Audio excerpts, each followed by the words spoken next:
Thank you very much, everybody. This is a case where if they can do this to me, they can do this to anyone. These are bad people. These are, in many cases, I believe, sick people.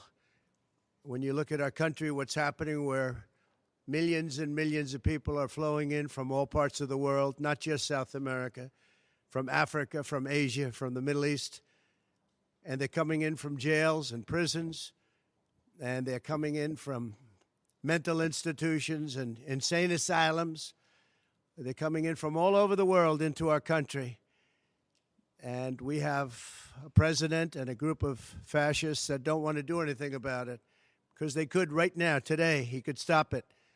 But he's not. They're destroying our country.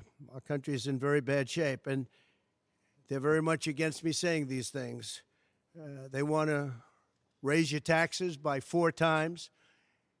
They want to stop you from having cars with their ridiculous mandates that make it impossible for you to get a car or afford a car. But make it very possible for China to build all of our cars. It's a very serious problem that we have. We just went through one of many experiences where we had a conflicted judge, highly conflicted. There's never been a more conflicted judge. Now, I'm under a gag order, which nobody's ever been under. No presidential candidate's ever been under a gag order before. I'm under a gag order, nasty gag order, where I've had to pay thousands of dollars in penalties and fines and was threatened with jail. Think of it. I'm the leading candidate.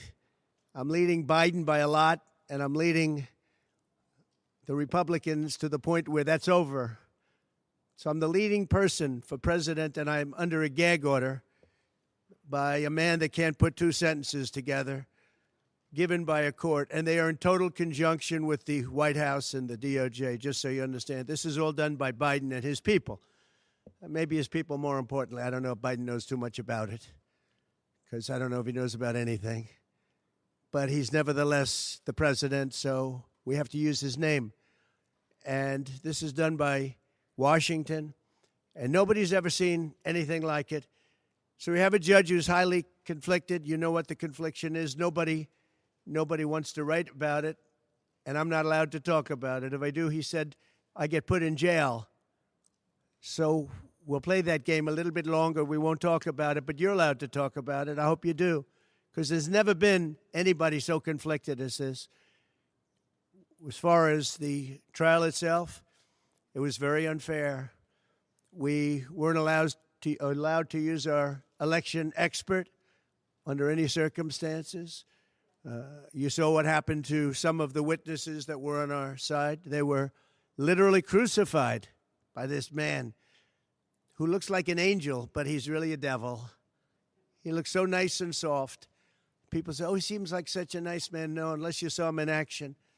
And you saw that with a certain witness that went through hell. And when we wanted to do things, he wouldn't let us do those things. But when the government wanted something, they got everything. They got everything they wanted. It was a rigged trial. We wanted a venue change where we could have a fair trial.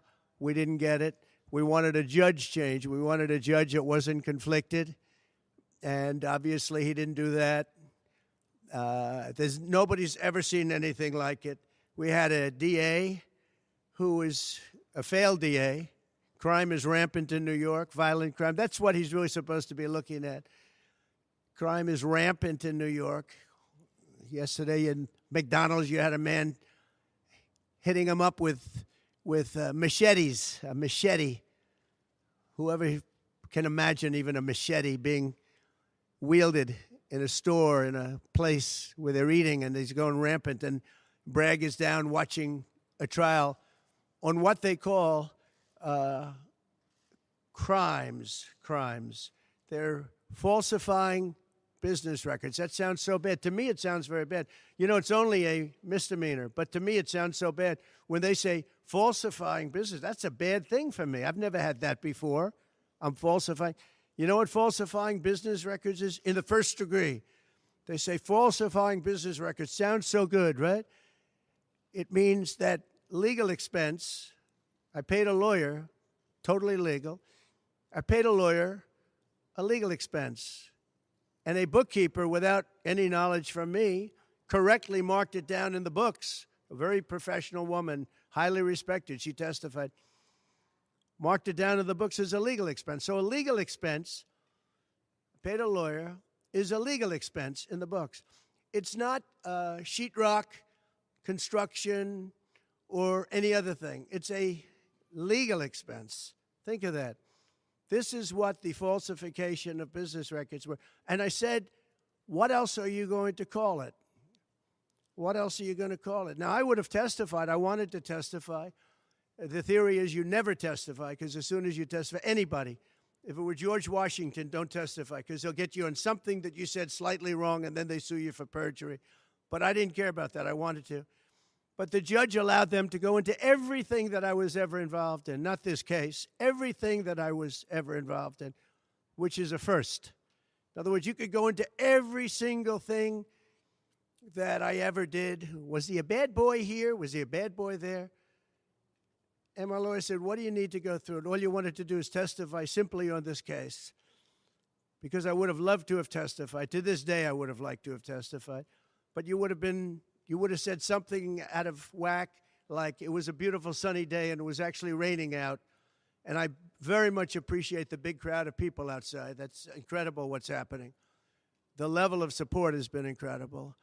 So the whole thing is legal expense was marked down as legal expense. Think of it. This is the crime that I committed that I'm supposed to go to jail for 187 years for. When you have violent crime all over this city at levels that nobody's ever seen before, where you have businesses leaving, and businesses are leaving because of this, because heads of businesses say, man, we don't want to get involved with that. I could go through the books of any business person in this city, and I could find things that, in theory, I guess, let's indict him, let's destroy his life. But I'm out there, and I don't mind being out there because I'm doing something for this country, and I'm doing something for our Constitution. It's very important, far beyond me. And this can't be allowed to happen to other presidents. It should never be allowed to happen in the future. But this is far beyond me. This is bigger than Trump. This is bigger than me. This is bigger than my presidency. And the people understand it because I just see a poll just came out, the Daily Mail. That was the first one, came out, was done last night right after the verdict, where I'm up 6 points. 6 points from what we already were. We were leading fairly substantially. We're up 6 points in the Daily Mail poll. Now, maybe other polls come out and it says something differently, but a lot of people have predicted it because the public understands, and they understand what's going on. This is a scam. There's a rigged trial. It shouldn't have been in that venue. We shouldn't have had that judge. He should have allowed us to have an election expert. We had the best expert, most respected expert, head of the Federal Elections Commission. He was all set to testify. He was waiting for 2 days. And when it was his turn, Bragg's people protested. And the judge knocked him out, said, you can't testify. He actually said you can't testify for anything having to do with the trial. You can say what the federal elections is. Well, that doesn't help. Everybody knows that. But you can't testify. So essentially, he wasn't able to testify. Other people weren't able to testify. But with these people, they were able to use people salacious. By the way, and nothing ever happened. There was no anything. Nothing ever happened, and they know it.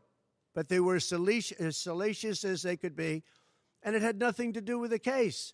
But it had to do with politics. And do you notice the timing? The timing was perfect. This case was dead. It was dropped by every agency, every governmental board. It was dropped by the highly respected Southern District. They said, no, there's no case here. It was dropped by federal election, and that's what it's about. This is about a federal election, not a state election. You're not even allowed to look at it. They took the state and the city, and they went into a federal election. They're not allowed. The people from federal election, Southern District, and Washington dropped the case. Everybody dropped the case. There was no case. Cy Vance dropped the case. And when Bragg came in, he said, this is the most ridiculous case I've ever seen. And who would have a certain person, again, gag order, who would have a certain person like this ever testify? He said, this is essentially one of the worst people I've ever seen ever to testify. He said, the craziest case I've ever seen. This is Bragg. Then when I announced I was running for president, a long time later, they decided to revive this case. And they got a judge, Judge Marchand, who was responsible for another case that was also brought. It destroyed the life of a very good man, by the way. Destroyed the life of a very good man who went to prison once, and then they just put him in prison again because they said he lied. He didn't lie. I looked at the statements he made. In fact, he didn't remember something, and they put him in jail. Again, they've destroyed him. With me for many years, he was an honorable person. He was an honest man. And if you look at what he did, supposedly, it never happened. There's never been anything like this. Over the education of his grandchildren. Over, he didn't report that he had a car or 2 cars on his income. I don't know. I wonder how many people here have cars. I wonder how many people said, oh, gee, I have a car that's worth X dollars. How do you even figure it? And I guess you do have to report it, but I would say probably almost nobody does. Nobody even thinks about it. They put this man, they destroyed this man, but they put him in jail again because they didn't want him to testify. They didn't want him to testify. That's why he went to jail. They put him in jail twice. He's 77 years old. Now, normally I'd say that's an old guy, but I don't feel 77. Nobody ever says that about me. I'd like them to say, gee, we have to have a little sorrow for this man, because they just don't say that about me, but maybe I'm better off that way. I think I'm probably better off that way. But they put him in jail twice. And you have to see what they put him in jail. And he was threatened by the judge. This man was told, you're going to get 15 years in jail if you don't give up Trump. And he was told that. You're going to get 15 years in jail. And he made a plea deal because he didn't want to spend the rest of his life. And he was told that viciously. We're living in a fascist state. He was told that viciously. So you can go to jail for 4 months, 5 months, or you can get 15 years in jail. So do a plea. Almost who wouldn't do that plea? Everyone does those pleas. It's a horrible thing. There's a whole group of lawyers that fight that. It's so unfair. It's so unfair. But they destroyed his life. So many other things. You look at Southern District didn't want to bring the case. Nobody wanted to bring the case. And then you know who didn't want to bring the case? Most of all is Bragg. Bragg didn't want to bring it. But then he brought it. And they tried to make it a different case. They didn't say legal expense equal legal expense. Again, if I wrote down and paid a lawyer, and by the way, this was a highly qualified lawyer. Now, I'm not allowed to use his name because of the gag order. But, you know, he's a sleazebag. Everybody knows that. Took me a while to find out. But he was effective. He did work. But he wasn't a fixer. He was a lawyer. You know, they like to use the word fixer. He wasn't a fixer. He was a lawyer. At the time, he was a fully accredited lawyer. Now, he got into trouble not because of me. He got into trouble because he made outside deals, and he had something to do with taxi cabs and medallions, and he borrowed money. And that's why he went. And then he pled to three election violations. And as soon as I saw that, I said, I wonder why he did that. He pled. He took a deal. Now, he took a deal because he wanted to get off. In other words, I'll take a plea deal and I want to get off. And he wanted to make a deal with the Southern District. And they wrote the worst report I think I've ever seen on any human being, other than the report that was written on James Comey by the Inspector General, a very great Inspector General, actually, wrote a report that was so bad. This one was possibly worse. The Southern District, the judge didn't let us use it. He said, it's hearsay. I said, it's not hearsay. Wouldn't let us use it. This is about the man. But he got in trouble for a very simple reason, because he was involved with borrowing a lot of money, and he did something with the banks. I don't know if it's defrauded the banks, but something happened. You guys know what it is. And then in addition to that, he gave up on 3 things where he wasn't guilty. In fact, they were going to testify in that. The head of the FEC, the Brad Smith, the election expert, #1 rated in the country, was going to testify. He took a plea on 3 things. He just added them in because that gave him more bargaining power with respect to me. But the 3 things that he pled on, having to do with the election and having to do essentially a little bit with me, they weren't crimes. They weren't crimes. Nor is paying money under an NDA. So we have an NDA, non-disclosure agreement. It's a big deal, a non-disclosure agreement. Totally honorable, totally good, totally accepted. Everybody has them. Every company has non-disclosure agreements. But the press called it slush fund and all sorts of other things. Hush money, hush money. It's not hush money. It's called a non-disclosure agreement. And most of the people in this room have a non-disclosure agreement with their company. It's a disgrace. So it's not hush money. It's a non-disclosure agreement, totally legal, totally common. Everyone has it. And what happened is he signed a non-disclosure agreement with this person, I guess other people, but it's totally honest. You're allowed to make the payment. You don't have to make it. You can make it any way you want. It's a non-disclosure agreement. And he signed that. And there was nothing wrong with signing it. And this should have been a non-case. And everybody said it was a non-case, including Bragg. Bragg said, until I ran for office.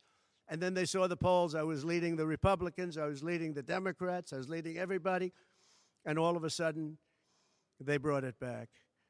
It's a very sad thing that's happening in our country.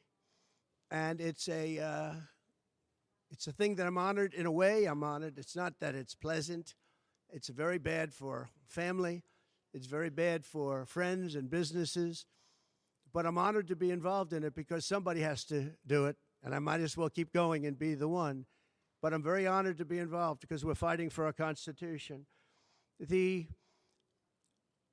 money that was paid legally. There was nothing illegal. In fact, the lawyer in creating the NDA, because at that time he was a fully accredited lawyer. He wasn't a fixer. I never thought of him as a fixer. The media called him a fixer, or the prosecutors called him a fixer. He was a lawyer, and he was fairly good. Later on, I didn't like what he did. I didn't like, for instance, I didn't like that when I became president, he went around and made deals with companies. When I heard that, he was gone. He was gone. And he had payments coming to him, and a lot of this involved things that are very simple. There was nothing wrong. This was standard stuff, all standard stuff. Everything involved was standard. There was no crime here.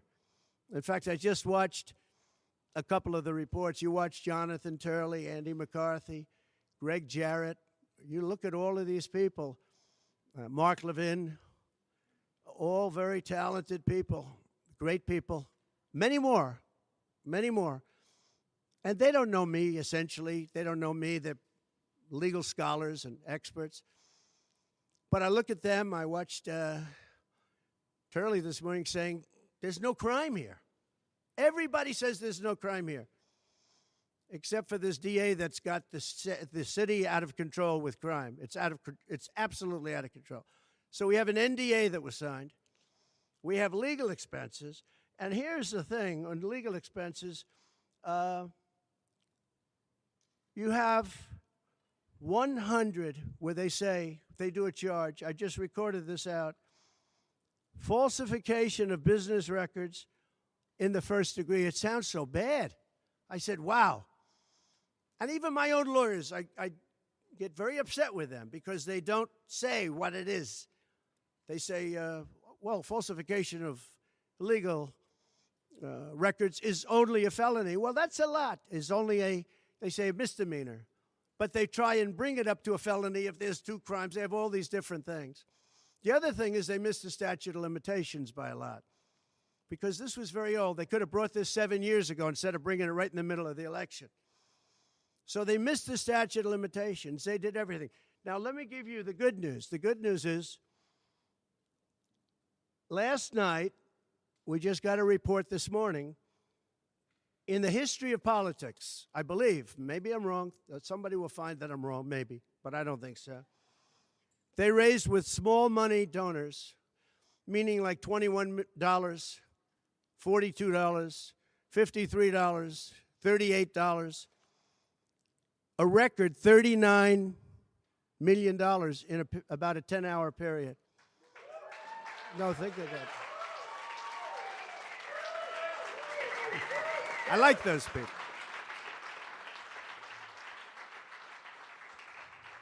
Because so far, I guess it's backfiring. Now, I don't know. I'd rather not have it happen. I don't want to have it backfiring. I don't want to win this thing legitimately, not because they were stupid and did things that they shouldn't be doing. They shouldn't have brought this case. They were saying it this morning. This is a case that should not have been brought. I watched Andy McCarthy say this is a case that should not have been brought. And that was this morning. But they all say that. Every legal scholar has said it. And these are great people. They really understand the law. The other thing, a poll just came out. The first poll, I don't know, maybe others will be bad. But a poll just came out a little while ago. The Daily Mail. Does anybody read the Daily Mail? It's very good. They have a good poll. At least I like it today. And the Daily Mail just came out with a poll, and it has Trump up 6 points in the last 12 hours. 6 points. 6 points since this happened. Who thought this could happen? Because the people of our country know it's a hoax. They know it's a hoax. They get it. You know, they're really smart, and it's really something. So we're going to be appealing this scam. We're going to be appealing it on many different things. He wouldn't allow us to have witnesses. He wouldn't allow us to talk. He wouldn't allow us to do anything. The judge was a tyrant. And you got to see that with Bob Costello. A fine man. I've never seen anything like it. And neither has anybody that was in that courthouse where he demanded that the courthouse be cleared. Now, the good news is most of the people in the courthouse were the media. And anybody that was in the media, if you're fair, you'll say, wow. That was anger. That was crazed. He was crazed. And the reason that Bob Costello acted a little bit upset, which I think he has a right to, was that every question he was being asked was being objected to by the other side and sustained by the judge. Sustained. I think he did it many times. I don't know what the number, many times. Even I was sitting there saying, and these were basic questions. And I never saw anybody treated that way by a judge. And I've been treated very badly by 2 other judges also, because it's all the same thing. And it all comes out of the White House. Crooked Joe Biden, the worst president in the history of our country. He's the worst president in the history of our country. The most incompetent. He's the dumbest president we've ever had. He's the dumbest president, most incompetent president.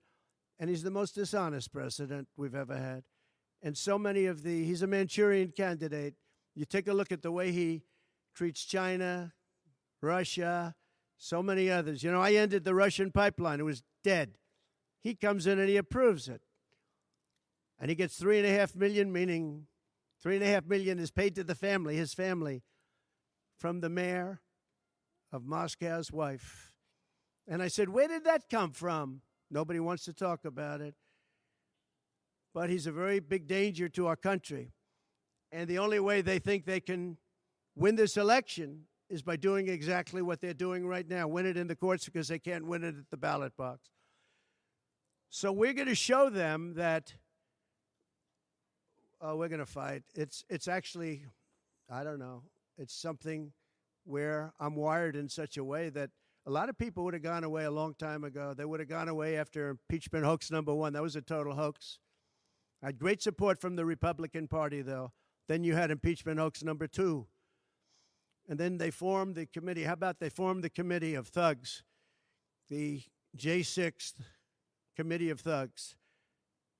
And they took their records and they destroyed all of the records after the committee was abandoned because those records were great for us. Now, can you imagine if Republicans did that? Everybody would have been in jail by now. Think of it, the unselect, I call it the unselect, they call it select committee, I call it the unselect committee of thugs. They meet, it's 100% Democrat and 2 past Republicans that are no longer Republicans, that are no longer in business anymore, thank you. But it was all Democrats and 2 wayward Republicans. Liz Cheney and crying Adam Kinzinger. He cries every time he goes on television. He's the most emotional human being I think I've ever seen. And that was our representatives. These 2 people were our rep. So they had all this stuff that they're leaking. And then when it came time to look at the records, like where the police said and the Capitol Guard said that I supplied, think of it, that I recommended as many soldiers or National Guard as you want. 10,000. If you had 500, you wouldn't have had a problem. There wouldn't have been a J6. But Nancy Pelosi and the group didn't want it. Anyway, so they have testimony to all of that, that I did not attack the Secret Service agent in the front of a car. You know, these are strong people. And I supposedly went to the driver, and I grabbed him around the neck. And he rebuffed me. And then I went to the other guy, who I think is a black belt in karate. And he's slightly younger than me, maybe 35 years, 40 years, 50 years. And I grabbed him around the neck and said, he's a black belt in karate. They know how to get somebody from around their neck. They would have gone like this, and that would be the end of that. Actually, I had a friend that said, you shouldn't dispute that. That makes you look like the toughest cookie we've ever seen. You should have let that go on. But the fact is, it never happened. It was all made up. And that was proven to be made up. It proved to be a false story. And they deleted and destroyed all of that information, every ounce of it. We're dealing with a corrupt government. We have a corrupt country. Our elections are corrupt. Our borders are open. Our borders are going to be closed very soon. November 5th is going to be the most important day in the history of our country. Now, when I say that, because my people are always saying, do this, because we're fighting for America, DonaldJTrump.com. I hope everybody watching right now, DonaldJTrump.com, because it really makes a difference. They have a lot of money on the other side. I don't know where they get it. Nobody knows where they get it. But for some reason, they get money. But they're not on the side of our country. In many ways, I think they hate our country. Who on earth can want open borders where people are allowed to pour in from countries unknown, from places unknown, from languages that we haven't even heard of? We have people sitting in schools with languages where very few people have ever even heard of these languages. It's not like Spanish or French or Russian. Languages unknown. We have people coming from corners of the globe, and many of them are not good people. Many terrorists, record levels of terrorism, record levels of terrorists have come into our country. Record. They've never seen anything like it. You know, there was a report that in 2019, I don't believe this, by the way, the media gave it, and it was good for me, believe it or not. They said in 2019, there were no terrorists recorded that came into our country. I don't believe that. I don't think that's possible. But 2019 was a Trump year. I don't believe that that could be possible. But they said no terrorists came into our country. So let's say it was close. Let's say it was close. But now record levels of terrorists record levels, the highest level we've ever seen of terrorists, are pouring into our country. You have China with just in the last few months, 29,000 people came in, and I looked at them on a line, and they look like perfect soldiers. They're almost all male, from 19 to 25. It looks like a recruiting exercise. They have beautiful tents. They have propane stoves. They have cell phones, the best you can buy. I said, what's going on? It looks like they're building an army right in our country.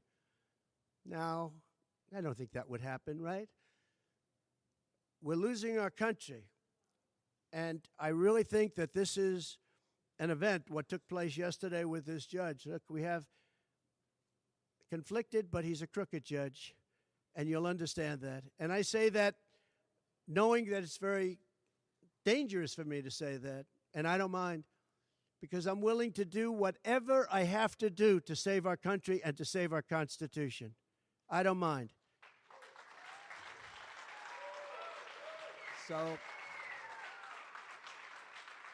So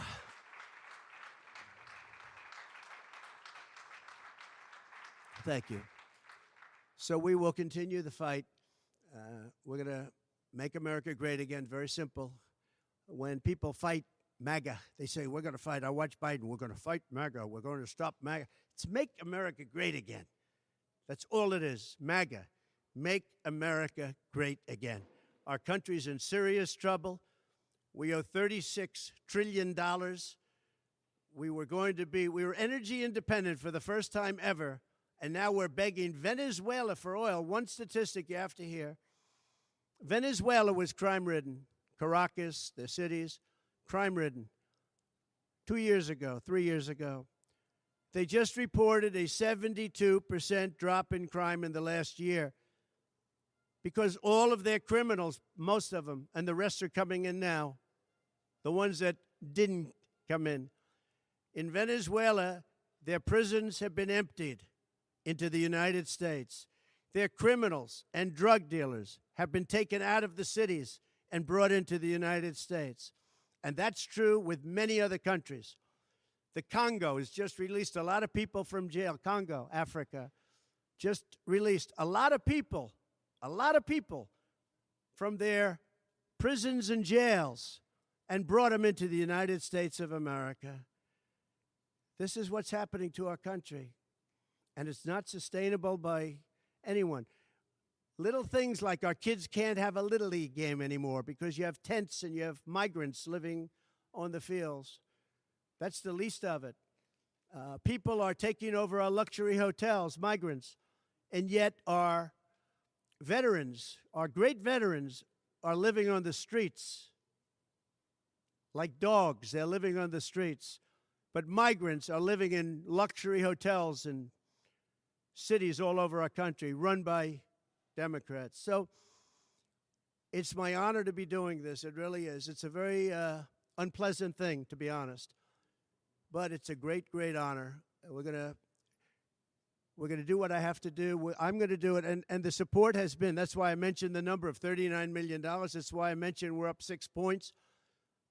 And we went up a lot over the last month because everybody saw it was a rigged deal. It was a rigged trial.